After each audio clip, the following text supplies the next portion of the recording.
Pyre! I haven't played this game yet, but I really hope I can in the future. The visuals and music are beautiful. It was released on July 25th, 2017, and launched on Steam and PlayStation simultaneously. The game is a party-based RPG where you lead a band of exiles to freedom through a vast, mystical purgatory. Also, dogs with mustaches, what? I already give this game a 5 out of 5 and I haven't even played it! Anyway, this game's music is so different from other soundtracks I've listened to. It's almost like a rock band just showed up and started strumming around on their guitars. But I'm sure that wasn't the case, so let's take a deeper look into the world of Pyre's music and see what makes it so interesting. Let's get started. Pyre was developed by Supergiant Games and was rated very positive reviews all across the board. The music of Pyre was arranged by composer Darren Korb. Korb has been an audio director and composer for Supergiant Games for 8 years now, and helped shape the company's style in many ways. Pyre's soundtrack is one of the most diverse soundtracks to date, and Korb deems it as one of his best. You can tell he put his heart and soul into the music just by listening to the soundtrack for 3 minutes. He says when composing, he almost always begins with a tonal direction and a goal for the feel of the piece. He'll often start with a guitar part or a drum pattern that he finds compelling and builds from there. An important part of Korb's work is selecting the musical palette for a given piece, and building connections between the instruments he chooses and the characters/areas of the game world. With Pyre, Korb found that he had to take a different approach. Pyre's biggest challenge was composing for STEM-based implementation, which means it breaks it down into different parts. In school, this means science, technology, engineering, and mathematics.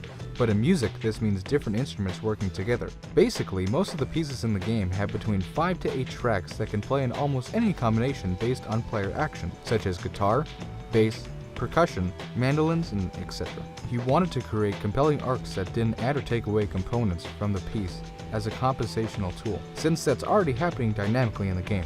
He says it all seems to be part of a growing process which stemmed from his work on his first game, Bastion, which was his first time composing for a game. But that was more of a learning curve challenge. In Supergiant Games' second game, Transistor, his main challenge was finding the initial tonal direction for the music when they began to work on the project. It took him months of experimentation to find a sound he was happy with that felt unique to Transistor. You can tell by these 3 games that Korb has definitely changed the way he works. Due to Pyre's detailed writing, Korb didn't have much trouble creating composition for it, except maybe when there was a pair of characters. He says that character themes came to him more quickly than anything else. Their personalities were so clearly defined that he had a pretty good idea about what to do for each character right from the start. His favorite to compose was the Downside's resident anarchist. Longtime collaborator and the female vocalist behind many of the game's songs, Ashley Barrett, played a key character in Pyre along with Korb, as Celestia the Gatekeeper and Terku the Long Minstrel, respectively. Their roles are integral to the overall narrative. Korb agrees when they have Ashley on board, every opportunity to include her vocal prowess into the game is one that should be taken. I suggest taking a listen to Pyre's soundtrack. It's mystical, magical, but above all, fun to listen to. I found myself listening to it at work sometimes, and it does not disappoint. I'll leave you guys with Darren and Ashley singing In the Flame at Megwest 2017. All are not the same, the 3 shall be as one. Freedom in the flame, the end has just begun.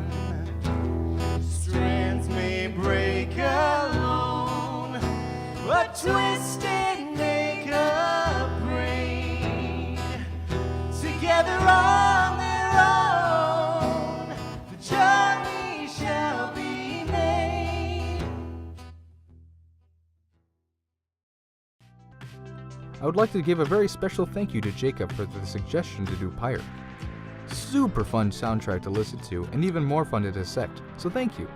I would also like to thank everyone for 20 subscribers on YouTube. It really means the world to me when I see a nice comment or a new sub come in. I can't help but try to make my content even better. But if you're new here, consider subscribing. I make videos every week and I love to meet new people. I take suggestions on music dissections, so if you have an idea for one, leave a comment. Also, if you have a friend that's into video game music or is looking to go down that path, give this video a share. They might get something out of it that they didn't know before, and I think that's the greatest gift you can give someone. Speaking of gifts, the holidays are coming up, and I'm planning to do a special Christmas episode, so stay tuned for that. Anyway, thanks for watching. Phoebe out.